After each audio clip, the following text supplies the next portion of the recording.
আসসালামু আলাইকুম। আমি আজকে আপনাকে দেখাবো আমার বাজিগর পাখিগুলো সাধারণত একটি ভিটামিন এনেছি, যেটার নাম হলো রিনা WS। এটা একটি সাধারণত ভিটামিন।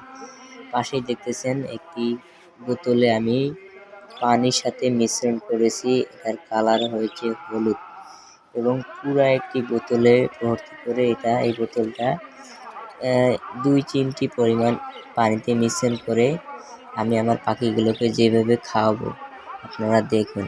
প্রথমত কয়েকটি শাকের ভিতরে আমি পানিগুলো এবং ভিটামিনযুক্ত পানি শাকের ওপর স্প্রে করে দিয়েছি। সাধারণত এরা খালি পানি খেতে চায় না, শাকের ওপর স্প্রে করা দেওয়ার কারণে এবং শাকগুলো আমি পাখিকে খাবার হিসেবে দিয়েছি। দেখেন কত সুন্দরভাবে পাখিগুলো খাচ্ছে।